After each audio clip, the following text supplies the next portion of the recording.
जैसा कि आपको पता है, बिहार चुनाव के परिणाम आने के बाद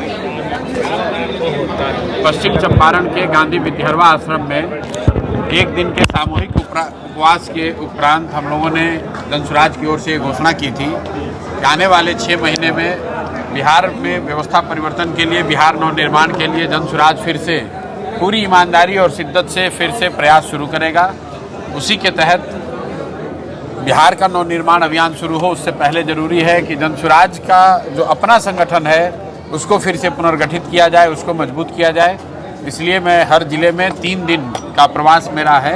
आज उसी के तहत मैं पहले दिन यहाँ पर सासाराम में हूँ, 2 दिन और आऊँगा, ताकि जो जनसुराज से जुड़े हुए साथी हैं उनके बातों को, उनके विचार को, उनके सुझावों को सुना जा सके और सबकी सहमति से संगठन को फिर से यहाँ से पुनर्गठित किया जाए और किन मुद्दों को लेकर आगे चलना है इस पर सबकी सहमति हो। इसी के लिए ये बैठक आज करी गई है और अभी नया संगठन यहाँ 2-4-5 दिन में घोषित होगा। उसके बाद हम लोग उस नए पुनर्गठित हुए संगठन के साथ मिलकर आगे का कार्यक्रम शुरू करेंगे। सर, विधानसभा चुनाव में कौन सी बड़ी भूल हो गई, चूक हो गई, गलती कहाँ हो गई जो सुधारेंगे आप? भाई, गलती तो ऐसा है कि हम लोगों ने समाज में जाति की राजनीति नहीं की है, ये गलती हो गई है। समाज में समाज को हिंदू मुसलमान करके बांटा नहीं, ये गलती की है। समाज में रुपए के आधार पर वोट खरीदने का प्रयास नहीं किया, ये गलती की है। ईमानदारी से बिहार के लोगों को कहा कि भाई आप अपने बच्चों के लिए वोट कीजिए। लोगों को बात नहीं समझ में आई, लोगों ने वोट नहीं दिया है, कोई बात नहीं है। लेकिन जिनको वोट दिया, पैसे पर दिया, जाति पर दिया, धर्म पर दिया, लोग जो बदलाव चाहते थे वो बदलाव तो हुआ नहीं। बिहार में जितना भ्रष्टाचार नवंबर से पहले था उससे ज़्यादा भ्रष्टाचार अभी हो रहा है। बिहार में जितना अपराध नवंबर से पहले था उससे ज़्यादा अभी पलायन और अपराध हो रहा है। और सबसे बढ़ के जो जनसुराज का मुद्दा है पलायन रोकने का, आप देख लीजिए कि बिहार से के बच्चों को आज भी 10 से 15 हज़ार रुपये के लिए बाहर ही जाना पड़ रहा है। सरकार ने चुनाव के समय में बड़ी घोषणा की। अब बच्चों की और बिहार के लोगों की बात छोड़िए, मुख्यमंत्री ही पलायन करके जा रहे हैं। ऐसा क्या तो ऐसा है कि आप बड़े वादे करके जनता को भ्रमित करके वोट ले सकते हैं, लेकिन उन वादों पर खरा उतरना। नीतीश कुमार ने कहा था 1 करोड़ नौकरी देंगे हर साल, 3 महीना 4 महीना बीत गया, 1 लोगों को भी नौकरी नहीं मिली है।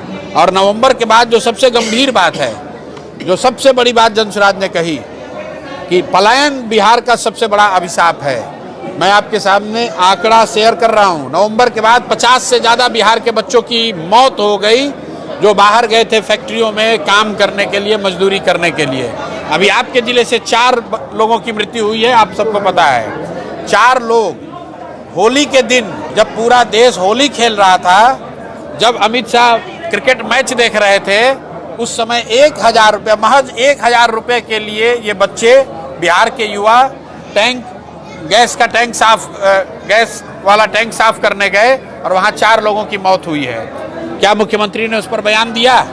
अरबा और उसना की चिंता करने का दावा करने वाले मोदी जी ने उस पर बयान दिया? क्या अमित शाह ने कुछ बोला?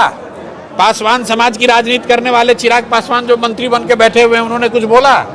मेरे भाई, जाति के नाम पर, धर्म के नाम पर वोट दोगे, पैसे पर आपने वोट दिया है, तो आपके बच्चों के साथ यही होगा। आप अंदाज़ा लगाइए कि जिस माँ का 25 साल का बेटा मरा होगा, उसको आज 10,000 रुपये चाहिए या अपना बेटा वापस चाहिए? जिस पत्नी का पति मर गया, उसको 10,000 रुपया चाहिए कि उसको अपना पति वापस चाहिए? यही बात तो जनसुराज समझा रहा था, तब लोगों को समझ में नहीं आया। अब लोग त्राही कर रहे हैं। लेकिन हम लोग का जो प्रयास है वो सिर्फ MLA बनने का नहीं है। बिहार के समाज में जब तक ये समझ नहीं बने, जब तक सुधार नहीं होगा, तब तक हम लोग पूरी ईमानदारी और शुद्धता से अपनी ओर से प्रयास करते रहेंगे। समझना नहीं समझना वो जनता के हाथ में है। अगर जनता समझेगी तो उनके और उनके बच्चों का जीवन सुधरेगा, और अगर नहीं सुधरेंगे तो भैया जो अभी हो रहा हो आप देख लीजिए। जनसुराज ने कहा था कि नेता का बच्चा नेता बनेगा और आपका बच्चा मजदूर बनेगा। आज नीतीश कुमार छोड़कर जा रहे हैं पद, तो भी उनका बच्चा नेता बनेगा। नेता अपने बच्चे के लिए उन्होंने राज सिंहासन की व्यवस्था की है, और बिहार के बच्चों के लिए गुजरात में, कोयम्बटूर में, पंजाब में, हरियाणा में मजदूरी की व्यवस्था की है। तो अगर आप अपने बच्चों की चिंता नहीं करेंगे तो आपके बच्चों को मजदूर ही बनना पड़ेगा, उनको ये कष्ट भोगना पड़ेगा। जब तक बिहार के लोग इस बात को नहीं समझेंगे तब तक सुधार नहीं होगा। 25 से 30 में जनता दी थी वोट उनको, मुख्यमंत्री जी को, लेकिन अचानक क्या हुआ, रात दिन बालचल हो गया सर। अरे भैया, सबसे पहले किसने कहा कि नीतीश कुमार नहीं रहेंगे मुख्यमंत्री? हमने कहा, लोगों ने हमारा मजाक उड़ाया। लेकिन हमने कहा पिछले 1 साल से कि नीतीश कुमार की मानसिक शारीरिक हालत ऐसी नहीं है कि वो मुख्यमंत्री बने रह सकें, और वो बात पूरी तरीके से सच साबित हुई। 202 विधायकों का समर्थन है, इसके बावजूद वो मुख्यमंत्री नहीं रह सकते हैं, क्योंकि शारीरिक मानसिक तौर पर नीतीश कुमार मुख्यमंत्री का दायित्व निर्वहन करने की स्थिति में नहीं है। चाहे आप कैमरा लगाकर, अधिकारी घेर के, जैसे भी कुछ भी कर दें, जो व्यक्ति अपनी चिंता नहीं कर पा रहा है, अपने शरीर की चिंता नहीं कर पा रहा है, जो किसी को पहचान ही नहीं रहा है, वो बिहार को चलाएगा कैसे? और लेकिन ये बात तो नरेंद्र मोदी जी को भी पता होगी, भाजपाइयों को भी पता होगी। तो पूरे बिहार के लोगों के आंख में धूल झोंका, बोला कि नीतीश जी को बनाएंगे। उनको तो मालूम था कि नीतीश जी आगे नहीं चल सकते थे। अब अगर भाजपा में दम है, अपना मुख्यमंत्री बना रहे हैं, तो उसी मुख्यमंत्री के चेहरा पर फिर से चुनाव करा लीजिए। निशांत कुमार युवा है। नहीं, निशांत कुमार तो राजनीति में आए हैं, निशांत कुमार थोड़ी ना मुख्यमंत्री बने। बिल्कुल स्वागत कर रहे हैं भाई, कोई भी राजनीति में आ रहा है, लोकतंत्र में आ रहा है, उससे कोई दिक्कत नहीं है। बात समझने वाली ये है कि जो नेता है वो चाहे स्वस्थ हो, बीमार हो, अगड़ा हो, पिछड़ा हो, युवा हो, बुजुर्ग हो, अपने बच्चे की चिंता नेता ने की हुई है।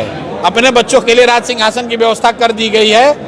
आप अपने बच्चों की चिंता नहीं कर रहे हैं, ये आपको समझना है। बीजेपी के दबाव में ये फैसला लिया गया है भैया, दबाव में लिया गया है या मन से लिया गया है? मूल बात यह है कि क्या बीजेपी के नेताओं ने कहा था कि भाजपा का मुख्यमंत्री होगा? पूरे बिहार की जनता को मूर्ख बना के कि नीतीश जी का एनडीए की सरकार बनेगी, 1 करोड़ नौकरी दिया जाएगा, हर प्रखंड में अच्छा विद्यालय खुलेगा, पलायन रुकेगा, ये सारा वादा किसने किया था? अब नीतीश जी जा रहे हैं, तो अब देखिए कौन बनता है। कौन बनता है वो बिहार की जनता को भी नहीं मालूम है, किसी को नहीं मालूम है कौन बनेगा। यूजीसी को लेकर पूरे देश में विरोध हो रहा है, कैसे देख रहे हैं इस कानून को? भाई, कानून जो है वो अदालत में है, अदालत को निर्णय देने दीजिए। लेकिन जिन लोगों ने उछल कर ये व्यवस्था बनाई है, वही लोग तो यूजीसी से क्या विरोध आज कर रहे हैं।